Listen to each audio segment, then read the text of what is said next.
사실 저희가 중국학 개론할 때 역사적인 걸 좀 어려워하는 학생들 굉장히 많은데 저희는 역사 강의보다는 현대의 역사에 대해 좀 알아야 여러분들이 어떤 문화 정책, 어떤 인물이 올라와서 어떤 사건이 있었고 그 사건을 인해서 사회가 어떻게 변했는지 그 내용을 어느 정도 알아야 이 흐름을 알 수가 있습니다. 그래서 현대사는 저희가 지금 그 옛날에 있는 그 청나라, 뭐 명나라, 당나라 이 이야기는 하진 않고요. 근래 와서 두 나라가 굉장히 짧은 시간이라고 볼 수 있죠. 또 긴 시간을 볼 수 있는데 한 100년 가까이 저희 두 나라에서 어떤 일들이 벌어졌는지에 대해서는 사실 잘 다루지 않기 때문에 그 다루지 않다 보니까 중국을 굉장히 잘 아는 것 같지만 또 잘 모를 수 있고 또 마찬가지로 중국도 한국에 대해서 굉장히 잘 아는 거라고 생각하지만 또 모를 수가 있습니다. 그래서 저희가 중화인민공화국의 성립 과정에 대해서 간단하게 한번 알아보는 시간을 가지겠습니다. 자, 여기 보게 되면 일단 중국 중화인민공화국이란 나라가 세워지는데 여기에 제일 중요한 역할을 하는 중국 공산당이죠. 그럼 중국 공산당은 언제 창당이 되어서 이렇게 이 전체 중국을 리드를 하게 되었는지 자, 여기 보게 되면 이 여러 개의 단어가 나오게 됩니다. 일단 중국 공산당 창당 이전에 네, 중국은 어떤 그 생활을 가지고 있었는지 첫 번째는 청왕조가 쇠퇴를 하게 됩니다. 청나라 중국은 마지막 왕조가 청나라입니다. 그래서 청왕조 자체가 이제 힘이 없어지는 거죠. 굉장히 왕조라 얘기하지만 힘이 없는 그래서 봉건주의 사상이 이제 끝나는 무렵 그리고 중국은 각 지역에서 군벌들이 이제 등장을 하게 됩니다. 군대를 이루는 이런 군벌들이 등장을 해서 실제 그 지역의 주인이 되는 거죠.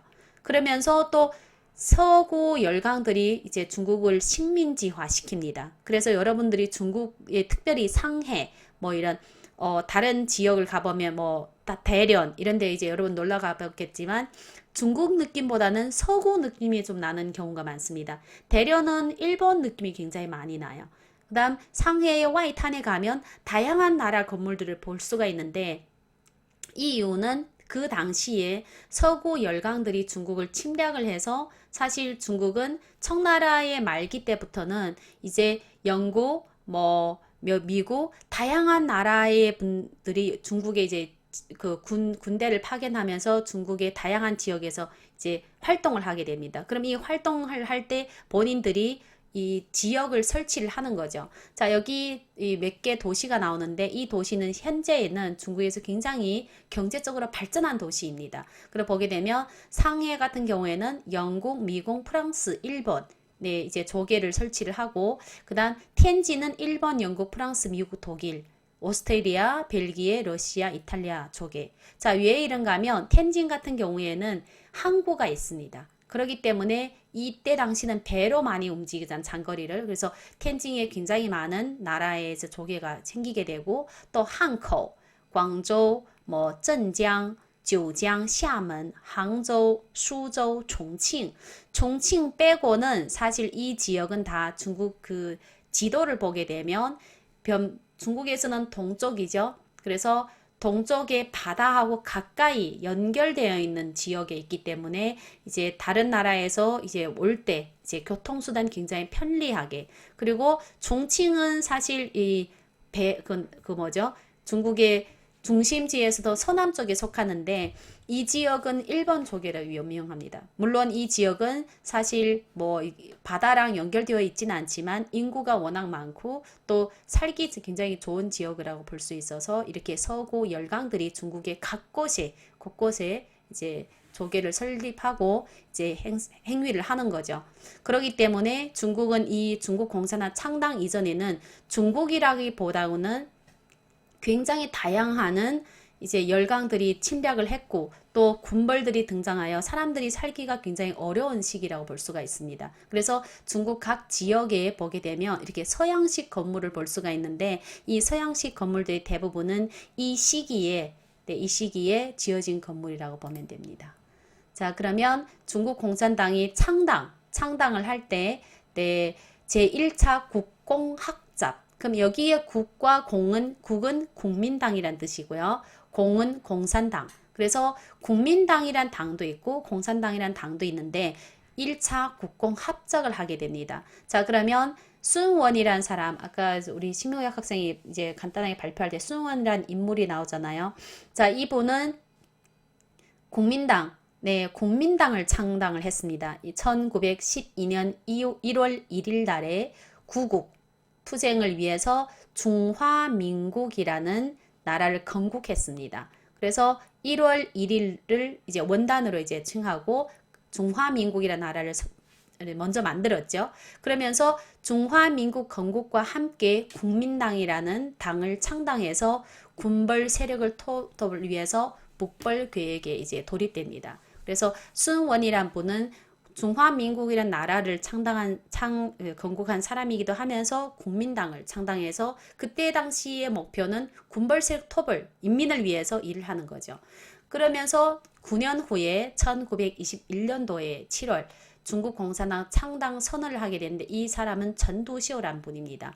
그래서 이 전두시오란 분이 1919년 5월 4일 러시아 혁명 영향을 받아서 공산주의자들을 양성을 하게 됩니다. 그러면서 이제 1921년도에 중국 공산당 창당으로 이어지는 거죠. 그래서 국민당이 먼저 창당을 하고 공산당이 후에 창당을 하게 됩니다. 그래서 중국 그 당시에는 두 개 당이 있습니다. 그런데 국민당은 정규 부대를 가지고 있어요. 상대적으로 경제적으로 여유가 있고 공산당은 어떻게 보면 여유가 그렇게 많지는 않습니다. 어떻게 보면 굉장히 어려운 상황이에요. 근데 이 러시아 영향을 받아서 공산주의자들을 이제 양성을 하는데 두 당의 목적이 다 똑같은 목적인데 뭔가면 구국을 하자. 나라를 이제 이 중국 자체를 다양한 서양 열강들이 이제 중국을 침략을 하고 군벌들이 인민을 못 살게 구니까 이 나라를 구해야 되겠다 목적은 같은 목적이었죠. 그래서 초기에는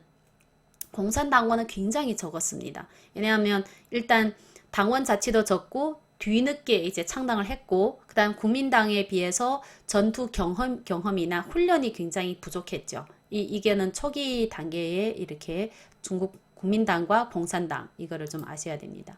그러면서 1922년도에 이제 순원이 군벌 세력을 토벌하기 위해서 이제 북벌을 개시하는데 사실 이제 어떻게 보면 구테타로 의해서 정권을 잃게 돼요. 그러면서 순원은 이 계기로 공산당과 연합을 이제 생각을 합니다. 그래서 1924년도 그러니까 중국 공산당 창당 3년 후에 제1차 국공 합작을 시작을 합니다. 그럼 이때는 처음에 시작할 때는 왜냐하면 두 당이 생각이 같기 때문에 나라를 구국하는 내용은 같기 때문에 이제 국공 합작을 처음에 시작할 때 굉장히 좋았습니다. 그런데 1925년도에 순원은 이제 사망을 하게 됩니다. 이분이 이제 돌아가시게 돼요.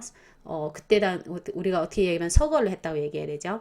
그리고 장제스란 이분이 지금 이 사진에 지금 나오는데 이 사람이 국민당을 이끌게 됩니다. 순원의 제자이기도 합니다.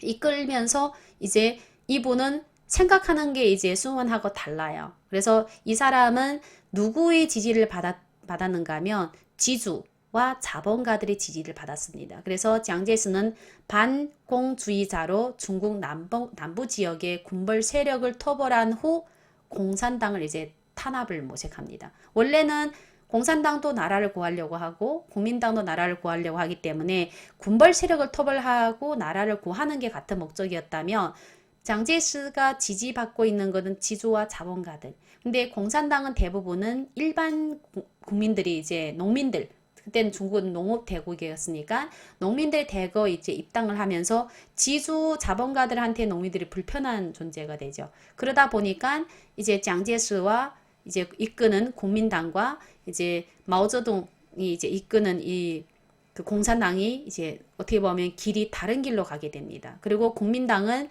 공산당이 초기 때는 사실 국민당보다 여러 가지로 많이 부족했기 때문에 크게 신경이 안 쓰였지만 점점 세력이 커지니까 신경이 쓰여서 이 공산당을 탄압을 이제 생각을 하게 됩니다.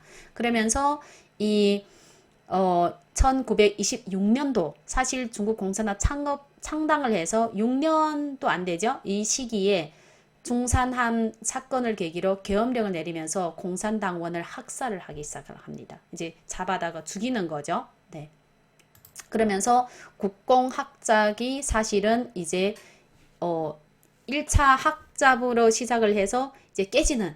네. 그래서 국공학작이 해체되자 공산당은 국민당과의 전쟁에 이제 들어갑니다. 왜냐하면 많은 공산당원을 이제 잡아서 이제 학살하고 하니까. 그래서 27년도 난창봉기, 추수봉기로 시도했죠. 그렇지만 어떻게 보면 실패를 했습니다. 그래서 엄청 큰 손실을 입고 나서 중국은 공산당은 이제 후난성, 지금 후난성의 진강산이라는 곳으로 피신을 하게 됩니다. 이때 공산당을 이끌던 마오쩌둥 진강산에서 세력을 다시 확장을 한 다음에 이제 다시 이제 국공 전쟁을 이제 시작을 하게 되는 거죠. 자, 그러면서 대종을 이제 많이, 사실 공산당은 이제 많은 군인들을 양성해야 되잖아요. 그 많은 군인들을 양성하지만 돈이 없어요. 그럼 어떻게 해야 됩니까? 많은 인민들이 들어와야 되겠죠. 그래서 대종들을 포섭하기 위해서 지주의 토지를 빼앗습니다. 그리고 빈농에게 나누어 주고 또 농민과 군사력을 성공적으로 결합을 하는데, 문제는 장제스는 누구의 지지를 받죠? 지주와 자본가의 지지를 받는데, 지주의 토지를 빼앗으니까 지주들이 가만히 있지는 않겠죠. 그래서 더 많은 이제 헌금을 내서 장제스를 밀어주는 겁니다. 그러면서 공산당은 홍군, 빨간 홍자, 홍군이라는 이 군대를 창설하게 됩니다. 이분들은 농민이면서 또 군인이 됩니다. 사실 그 시대에는 살기가 굉장히 힘들어요. 어차피 살기도 힘들고 먹기도 힘드는데 군대를 군인으로 참가해서 먹을 수도 있고, 또 하나는 나라를 한번 만들어 보자. 이거가 이제 많은 군인들한테, 농민들한테 이제 사상 교육을 한 거죠. 네, 그러면서 이제 국공 내전이 시작을 하게 됩니다. 그래서 1930년대, 사실 1921년도에 공산당이 창당을 해서 이제 9년 만에 장제스가 국민당군 공격이 전격적으로 이제 개시됩니다. 그러면서 홍콩과 국민당군이 전투에서 이제 엄청나게 오랜 동안 싸움을 하게 된다는 거죠. 그래서 국민당과 전투에서는 이제 국민당은 처음에는 계속 이길 수밖에 없습니다. 왜냐? 국민당은 정규 부대를 가지고 있고 공산당의 분들은 대부분 농민에서 군대를 들어오기 때문에 전투력이나 여러 면에서 그리고 가지고 있는 무기, 이 여러 면에서는 굉장히 약한 부분이에요. 돈이 없으니까 무기가 좋을 수가 없잖아요. 하지만 그 공산당의 군인들은 뭐가 유명한가 하면, 홍군들은 정신적으로 이제 어차피 뒤로 가면 죽을 바에 앞으로 군인으로 해서 나라를 하나 세우는 게 한 게 꿈이 되니까 이게 전투로 이제 정신력으로 이제 싸우게 되는 거죠. 자, 그러면서 국민당과 공산당이 정규전으로 하게 되면 계속 지게 됩니다. 그래서 계속 지다 보니까 중국 마오쩌둥은 대장정을 시작을 하게 됩니다. 중국 공산당이 대장정, 어떻게 보면 공산당이 역사에서도 굉장히 큰 사건으로 되는데, 국민당군과 정규전에서 계속 전패하니까 이제 홍군 한 8만여 명을 데리고 江시에서 시작을 해서 국민당군을 피해서 탈출을 합니다. 근데 탈출을 하는데 저희들 도시나 이렇게 평지에서 탈출하게 되면 금방금방 부대한테 잡혀서 많은 세력들이 이제 어떻게 보면 희생을 하게 되기 때문에 이 대장정을 주로, 이게 대장정 빨간색 여기 옆에 보게 되면 이렇게 지도가 있잖아요. 이 대장정 길인데, 이 대장정을 대부분은 산지, 그 다음에 처원이 아니라 이제 그 습지, 그리고 이게 사람들이 가기 굉장히 힘든 곳으로 이제 탈출을 하게 되는 거죠. 근데 이끈 사람들이 적은 사람들이 아니잖아요. 이동 거리가 96,000km 됩니다. 그래서 8만여 명이 홍군으로 시작을 했는데, 이 지역을 지나가면서 국민당과 싸우면서 희생하는 사람, 또 지역을 지나가면서 또 굉장히 굶어 죽은 사람, 지역을 지나가면서 어떻게 보면 또 이 지역 자체가 고산이고 습지고 또 굉장히 위험한 지역을 많이 지나가 보니까 실제는 7천여 명으로 줄어듭니다. 그러니까 엄청나는 손실을 입게 되죠. 그렇지만 엄청난 피해를 받았지만 마오쩌둥이 공산당에서 지도력을 확립하는 계기가 됩니다. 왜냐하면 이때 시절에 중국의 지도자분들은 그냥 군인들과 똑같이 배고프고 똑같이 싸우고 똑같이 자기 가족을 잃고 합니다. 그래서 이 시기에 이렇게 대장정을 이루면서 마오쩌둥이 공산당의 내지에서 엄청나게 큰 입지를 얻게 되고 많은 사람들의 지지를 받게 됩니다. 그리고 이제 국민당의 영향력이 닿지 않는 지역으로 가면서 공산당은 뭘 하는가 하면 근거지를 마련하고 군인을 이제 포섭하는 거죠. 그러면서 소수민족 이 지역을 보게 되면 여러분들이 이제 저희 앞서서 지역의 그 지리를 얘기할 때 보게 되면 이 지역이 중국에서 광시 장족 자치주인데 이 지역에 중국 그 소수민족이 제일 많이 살고 있는 지역입니다. 그래서 이 지역을 지나가면서 소수민족을 굉장히 빈농계층을 이제 포섭을 하게 되는 거죠. 네. 그래서 대장정은 인구로 봤을 때는 군인으로 이제 사망으로 봤을 때는 엄청난 큰 손실을 받았고 엄청난 큰 피해를 받았지만 근거지를 잘 마련을 했다는 거죠. 물론 이제 이 근거지가 위치가 좋은 곳은 아니지만 근거지를 확보를 하면서 그 지역에 가서 보통 이제 국민당들은 이 지역을 지나갈 때는 뭐 빼앗고 뭐 농민들을 괴롭혔다 뭐 이런 얘기도 있지만 다 그렇지는 않겠지만 이런 얘기도 있다면 공산당은 그 지역에 갔을 때 배고프더라도 그 지역의 사람들이 생활을 보장해서 도와주고 같이 뭐 농사도 해주고 이렇게 하기 때문에 이 지역에 있는 사람들이 호감을 많이 얻으면서 지역의 분들이 또 군인에 이제 참여를 하고 또 지지를 해주고 이런 계기가 됩니다. 그래서 이 그냥 거리만 봐도 엄청난 긴 거리인데 대장정을 하면서 어떻게 보면 홍보가 된 거죠. 이 대장정 경로만 봐도 전체 중국에서 공산당의 입지가 탄탄하게 되는 계기가 됩니다. 그리고 이렇게 갈 때마다 이제 마오쩌둥이 이제 보면 이렇게 말을 타거나 걸어 다니는 모습인데 지치면 말 타고 지치지 않으면 걸어 다니면서 그냥 군인들과 똑같이 고생을 하고 그다음 대장정 가면서 마오쩌둥 분은 또 굉장히 유명한 사상가이자 또 이제 문학가입니다. 그래서 연설도 굉장히 많이 하고 이 와중에 어려울수록 사람들이 좀 단합을 하잖아요. 그래서 이 와중에 굉장히 많은 명언, 연설을 하며 사람들한테 이제 고무 경례를 해주는 거죠. 네. 그러면서 이제 국공 내전이 이제 그럼에도 불구하고 그 국민당은 계속 공산당을 추적을 하면서 쫓기 시작합니다.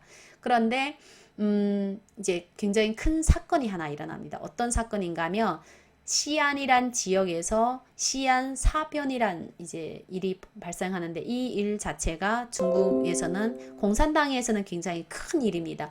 자, 그리고 국민당에서도 마찬가지로 어떤 일인가 하면 이게 동북 지역에 국공내전이 이제 일어나던 당시 일본이 중국을 이제 침략을 하게 됩니다. 특별히 1937년도부터 본격적으로 중국을 침략을 해서 중국을 이제 그 만주라는 지역도 만들고 이제 엄청나게 이제 그 중국에 대해서 뭐 남경 대학살 여러 가지로 이제 많은 나쁜 일들 많이 하게 되는데 이제 그때 동북 지역에 이제 만주국을 성립을 하게 됩니다. 그래서 공산당은 내전이 중요한 게 아니라 항일 투쟁을 하자 이걸 주장을 하게 돼요. 왜냐하면 그 전까지만 해도 국공 내전이 계속 이제 일어나고 국민당은 공산당을 이제 쫓고 있고 공산당도 가다가 같이 맞싸우고 이런 계기가 됐다면 이제는 외부 침략이 들어왔기 때문에 이 외부 침략을 같이 막자 이게 공산당의 이제 주장이었습니다. 그런데 국민당의 장제스는 국내의 주적은 공산당으로 정하고 일본군에는 무저항주의를 일관하는 겁니다. 그래서 그냥 일본군은 외적이잖아요. 근데 내적은 공산당이다. 그래서 공산당을 계속 삭살하고 이거에만 집중을 하는 거예요. 그럼 일본에는 어떻게 하죠? 그냥 저항을 안 하는 거죠. 그러다 보니까 국민당 내부에 굉장히 많은 당내 간부들이 반발을 일으킵니다. 왜냐하면 이 국민당도 처음에 창당을 할 때는 구국이잖아요. 나라를 구하는 이걸 위해서 국민당을 세웠고 굉장히 많은 엘리트, 특별히 이제 잘 사는 자본가들, 지주분들이, 자녀분들도 깨어낸 분들이 굉장히 많아요. 이분들이 이제 장관으로 임명하면서 돈도 있고 여러 가지 이제 공부도 학식도 있고 해서 이분들이 나라를 구하기 위해서 들어왔는데 나중에 보니까 그냥 공산당을 학살하는 데만 이제 집중을 하는 거죠. 그러다 보니까 이거는 아니다 해서 당내 간부들이 반발을 일으키면서 여기에 굉장히 중요한 인물 짱薛량이란 분이 나옵니다. 이 짱薛량은 일부 군벌들이 내전 정지, 일치 항전. 그래서 이게 뭔가 하면 내전, 국공 내전을 정지하고 같이 이제 일본을 대체하자. 이거를 주장하는 분입니다. 그래서 공산당의 토벌에 대해서 굉장히 소극적으로 대응을 해요. 그러니까 공산당을 이제 어떻게 보면 적이라고 생각하지 않고, 왜냐하면 공산당도 일본 항일투쟁을 시작했기 때문에 공산당에 소극적으로 대하다 보니까 장제스가 이제 굉장히 이제 짱薛량을 아끼는 간부지만 이제 이 짱薛량에 대해서 신경이 많이 쓰이는 거죠. 그러면서 짱薛량한테 계속 제대로 하고 있는지를 보기 위해서 독전을 하기 위해서 시안으로 이제 시찰을 오게 됩니다.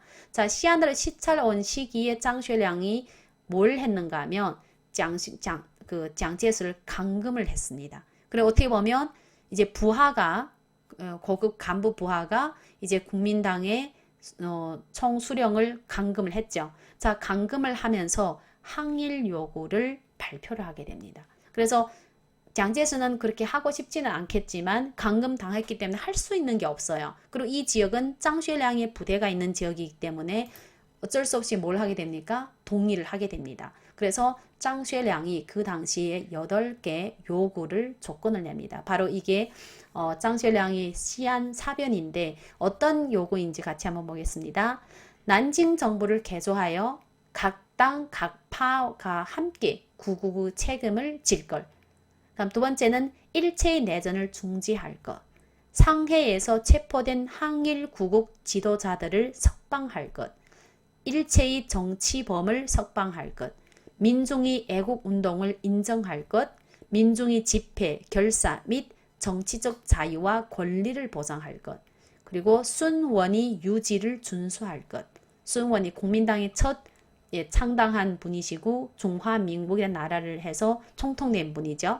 자, 그리고 즉시 구국 회의를 소집할 것. 실제 이 8가지를 쭉 보게 되면 이 짱薛 량 분은 공산당을 좋아해서 이런 개념보다는 구국을 하고 싶은 겁니다. 원래 국민당이 초심, 구국. 두 번째는 지금 일본이 중국을 침략하고 있기 때문에 내전을 중지하고 항일 구국을 하자. 그러면 장제스가 국민당에서 많이 공산당 이 지도자들 잡았잖아요. 그래서 체포한 사람 대부분은 항일 구국 운동을 하다가 잡힌 분들이 너무 많아요. 그래서 이 사람은 다 석방을 하자. 그리고 그 당시에는 애국 운동이 여러 곳에서 일어나는데 그거를 또 탄압을 해서 공산당이라고 보고 탄압을 했는데 이 사람을 다 석방을 해야 된다. 그래서 장제스가 이거를 받아들입니다.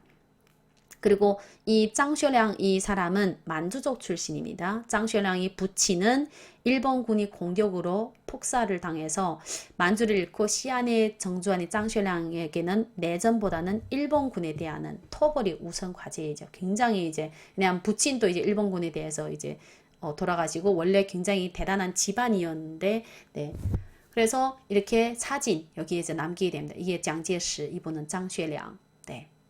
자, 그러면서 짱薛량은 장제스를 감금하고 항일 요구를 한 한편 그 다음 공산당이周恩来과 접촉합니다. 자, 그럼周恩来란 분은 누구인가? 周恩来는 중국의 공산당 중화인민공화국 성립될 때는 나라의 국무총리입니다. 근데 그때 당시는 이제 그 마오쩌둥이 오른팔이죠. 네, 그래서 공산당이 周恩来 참모라고 생각하면 됩니다. 周恩来과 접촉을 해서 장제스가 周恩来와 국공 합작에 대해서 합의를 합니다. 그래서 감금에서 장제스가 풀려납니다. 그런데 장제스가 그렇게 마음이 넓은 사람은 아니거든요. 그러면서 짱薛량을 이제 체포를 합니다. 체포해서 10년형을 선고줍니다. 왜냐하면 이 구국 운동에 대해서보다는 본인을 감금했다. 이걸로 10년 선고를 받고 또 장제스가 이제 어쩔 수 없이 국공 일본군을 다 하고 중화인민공화국 성립될 때 국민당은 이제 지구 대만으로 퇴각을 하는데 퇴각을 할 때도 이제 짱薛량 사람을 데려가요. 데려가면서 이 사람을 어떻게 하는가 하면 그 가택에 그냥 이 집안에 묶어두는 거예요. 그냥 집안에서 못 나오게 합니다. 그래서 장제스가 사망한 다음에 2년 후에 1977년도에 가택의 연금에서 해제되어서 하와이로 이주한 다음에 2001년도 10월에 사망을 하게 됩니다. 굉장히 어떻게 보면 나라를 사랑하는 그 국민당의 애국 그 군인이거든요. 장군이거든요. 그래서 국민당 안엔 다 나쁜 사람이 아니라 사실 이렇게 애국 군인들도 있었는데 그 큰 물 흐름에서 살아남기 힘들다는 거죠. 그래서 굉장히 오랫동안 네, 이렇게 가택에 어떻게 보면 집에 그냥 묶여서 나가지 못하고 사실 대만에 간 다음에 공산당하고 상관은 없는데도 불구하고 이런 세월을 오랫동안 세월을 받았다는 거. 근데 이분이 있는 계기로 항일 전쟁을 하게 됩니다. 자, 그래서 시한사변에 어떤 이의가 있는가? 이거는 결과적으로 봤을 때 전멸 직전에 몰렸던 공산당을 구출하는 계기가 됩니다. 그래서 장제스가 더 화가 나는 거죠. 왜냐하면 나중에 지면서 이 계기가 없으면 국민당이 이제 나라를 차지하지 않을까 이렇게 생각할 수가 있고 또 공산당은 전열을 가다듬고 세력을 굉장히 크게 확장을 합니다. 이 당시에 일본을 항일 구국 운동을 통해서 공산당이 또 한 번 입지를 단단하게 쌓는 계기가 됩니다. 자, 그러면서 일본은 그럼에도 불구하고 일본이 만주를 침략한 다음에 중국 침략을 본격화하는데 그게 1937년도입니다. 37년도부터는 일본군이 남부 지역으로 이제 공격을 강화해서 항주, 난징 여기를 다 이제 일본의 지역으로 이제 삼고 다른 나라를 이제 배제해 버려요. 그래서 난징은 이 당시에 어느 곳인가 하면 국민당의 지금 얘기하면 수도입니다. 국민당의 본건거지가 난징입니다. 근데 난징을 함락을 하고 이 난징에서 대학살 행위가 일어납니다. 전체 도시 사람들 다 죽여요. 전체 도시 사람 다 죽여서 30만 명이 이때 학살을 당하게 됩니다. 그래서 엄청난 큰 사건을 일으키는 거죠. 네.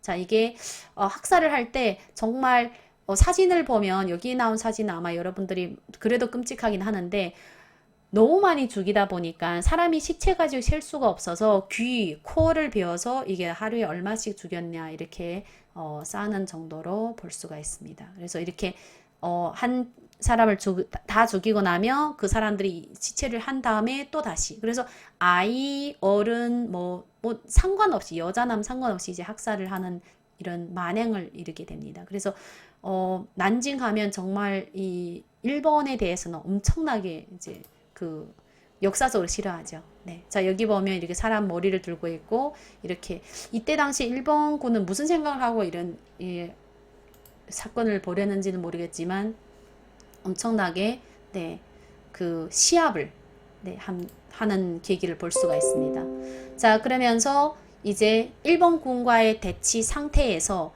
국민당과 공산당은 다른 전략을 모색합니다. 이 다른 전략을 모색하는 자체가 중국 내에서 입지가 달라진다는 거예요.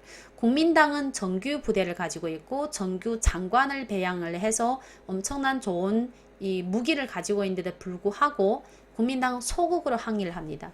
그리고 적극적으로 공산당을 반격을 하는 노선을 주장하면서 국공 합작을 분열시키려고 노력하는 편이고 그 다음 장제스는 일본 패망을 예상하고 일본군이 물러난 이후 내전을 준비하게 되죠. 그러면서 일본군에 투항하여서 정예어 부대를 이제 보호합니다. 그러니까 자기 부대를 보호하는 거예요. 투항을 해서 자기 부대를 이제 죽지 않게.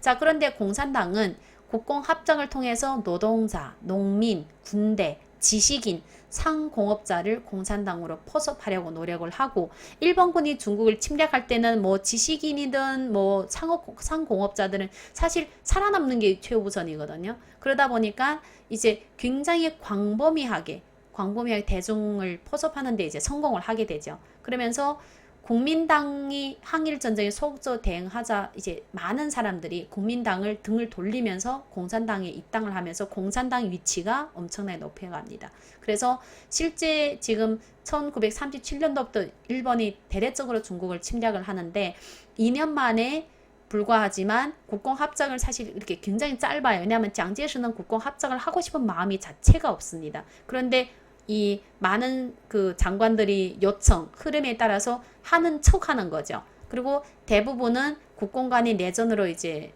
그 전력을 소모하는데 1945년도 여러분도 잘 알다시피 미국이 이제 일본의 원자 폭탄을 투하함으로써 일본군이 철수를 하게 됩니다. 안 그러면 사실 굉장히 어렵죠. 이렇게 이겨서. 그런데 이 기간이 중국이 37년도부터 시작해서 45년도까지 8년 동안 항일 투쟁을 공산당은 꾸준히 해왔죠. 그런 와중에도 또 국민당의 뒤에서 쫓겨나 국민당하고 또 싸우게 되고, 그래서 양쪽으로 이제 그 세력을 같이 이제 소모를 하게 됩니다. 자, 그러면 이 제2차 국공합작이 결렬됩니다. 그러면서 일본군이 철수해요. 그리고 국민당과 공산당이 또 다시 내전이 됩니다. 그 내전 기간이 바로 1945년도에 이제 일본군이 철수한 다음에 국공내전이 또 본격적으로 시작을 됩니다. 자, 그때는 국민당 군사력은 430만 병력을 가지고 있고 미국이 군사 원조를 받고 또 항복한 일본군 무기를 획득을 했습니다. 그래서 그때 당시는 장제스는 3개월에서 6개월 안에 공산당을 전멸시킬 수 있다고 호언을 하죠. 자, 그럼 공산당의 군사력은 어떤가? 120만 병력, 그리고 국공합작 당시 지원받던 노후된 군사 장비. 그러니까 국공합작 당시에 국민당에서 이제 그 군사 장비를 주는데 대부분은 좀 오래된 거나 못 쓰게 된 거나 이런 거를 이제 주는 거예요. 그리고 일본군과 이제 전쟁으로 해서, 왜냐하면 공산당은 절대적으로 일본과 싸웠기 때문에 항일 투쟁했기 때문에 병력이 엄청 약화됩니다. 자, 이런 와중에 국공내전이 일어났으니까 또 한 가지는 굉장히 이게 약한 거지. 양쪽이 비했을 때 공산당이 훨씬 더 약합니다. 그래서 마오쩌둥은 뭘 시작을 하는가 하면 친공산당적인 대중운동을 전개를 합니다. 그리고 지주의 토지를 몰수해서 노동자, 농민을 공산당으로 포섭을 하게 됩니다. 그러면서 군사력을 증강시키는 거죠. 자, 이 와중에 농민들이, 노동자가 왜 공산당에 가입을 하게 됩니까? 이 긴 기간 동안 국민당과 공산당을 쭉 지켜보면서 누구가 나를 위하는지, 누가 진짜 이제 그 사회를 위하는지에 대해서 이제 알게 된 거죠. 그러다 보니 노동자와 농민을 위하는 당은 공산당이다 이렇게 믿게 되면서 공산당으로 입당을 하게. 왜냐하면 또 전쟁이 일어났으니까, 또 이 전쟁이 일어나기 때문에 정상적인 생활을 할 수가 없습니다. 그래서 공산당 국민당군으로부터 획득한 미국식 군사 장비로 군사력을 강화시킨 동시에 지주 토지를 이제 몰수하게 하면서 농민에게 분배를 줍니다. 그러니까 농민이 살 길을 찾아주는 거죠. 자, 그러면 국민당과 공산당은 이제 이렇게 쭉 싸우면서 3년이란 국공내전이 45년도부터 48년도까지 국공내전을 하면서 결국 공산당에 밀려납니다. 그래서 1949년도에 수도인 난징을 빼앗기고 이제 결국 공산당을 피해서 대만으로 이제 퇴각을 하게 됩니다. 그러니까 국민당 퇴각과 함께 공산당은 대만과 티베트를 제외한 중국 전역을 이제 장악을 하게 돼요. 그러면서 1949년도 이 해가 굉장히 중요한 해입니다. 9월 21일 날 인민전체협상회의, 중국은 국민을 인민이라고 얘기합니다. 그래서 인민전체협상회의를 개회하고 마오쩌둥이 국가 주석으로 이제 선출을 하게 돼요. 그러면서 1949년 10월 1일은 베이징에서 중화인민공화국을 정식으로 선포합니다. 저희들 아까 앞에서 얘기할 때 중화민국, 순원이 중화민국을 정식 이렇게 건국을 했다 했죠. 자, 그러면 1949년도는 그때는 국민당 건국을 하면서 또 국민당을 창당을 했어요. 근데 중화인민공화국은 49년도에 훨씬 더 늦게 이제 건국을 하며 정식으로 선포를 하게 됩니다. 그래서 신의 혁명, 순원이 일으키는 혁명이에요. 신의 혁명이 일어난 지 37년 만에 22년이란 오랜 시간을 걸쳐서 국공내전, 국민당과 공산당이 싸움을 거쳐서 공산당이 승리하고, 공산당은 이 나라를 신중국 해방이라고 부릅니다. 그래서 신중국이, 원래는 중화민국이 먼저 섰습니다. 그런데 국민당, 공산당 가는 길이 다르다 보니까 49년도에 다시 중국을 이제 중화인민공화국을 설립하게 된 거죠. 그래서 지금 또 이제 대만과 중국은 좀 다르게 얘기를 하잖아요. 중국은 대만을 한 개 성으로 보고 또 대만도 중국 역사를 강의할 때는 같은 거를 강의를 하고 있습니다. 그 이유는 뭡니까? 중화민국이라는 나라가 있었기 때문에 대만은 중화민국에 포함되어 있다 이렇게 얘기를 하고 또 중국은 1949년 중화민공화국을 성립했기 때문에 대만도 중국에 지금 아직 그 장악을 못한 지역의 한 곳이다 이렇게 생각을 하고 있는 거죠. 자, 이 마오쩌둥이 1949년도 10월 1일 여기는 천안문 광장 앞에서 이렇게 선포를 하게 됩니다. 네. 자, 여기까지 중국의 간단한 현대사입니다. 그러면 앞으로 다시 와서 한번 보겠습니다. 중국 현대사 중에서 이렇게 중국 공산당 창당을 하기 전에 중국의 각 지역에 청왕조가 쇠퇴되고 각 지역 군벌들이 등장하고 서구 열강들이 중국을 식민지화하면서 중국 이 시기에 노죠? 수원이라는 사람이 1912년도 1월 1일 날에 중화민국을 건립했어요. 그렇죠? 그러면서 국민당 창당했는데 9년 후에 뭡니까? 중국 공산당이 창당을 선언했어요. 그러면서 공산당과 국민당은 초기에는 국민당이 굉장히 큰 당이죠. 그리고 정식으로 정규부대, 정부도 가지고 있고 했는데 그럼에도 불구하고 가는 길이 이제 인민들이 원하는 길이 아니다 보니까 결론적으로는 12년도 창립한 중화민국은 중국에서는 없어지고 49년도 10월 1일 날에 설립한 중화인민공화국이 지금의 중국입니다. 그래서 이 내용은 물론 제가 굉장히 짧은 시간에 이렇게 역사를 간단하게 얘기했는데 이 내용을 좀 아셔야 여러분들이 중국은 그 시기에 한국과 유사한 게 있어요. 일본이 침략을 받았습니다. 또 유사한 게 있는 게 뭐가 있는가 하면 중국도 이 당이 지금도 마찬가지로 공산당 외에 8개 협력당이 있는데 공산당이 절대 지위를 가지고 있죠. 그러면 그 전에 다른 당은 어떤 역할을 했는지, 거기에 대표적인 당이 국민당이죠. 이걸 볼 수가 있습니다. 그래서 저희 간단하게, 강의를 한번, 자, 그러면, 잠깐 쉬고 뒤에 시간에, 49년도 이후에 중국에 또 어떤 일이 벌어지는지에 대해서 같이 알아보는 시간을 가지겠습니다.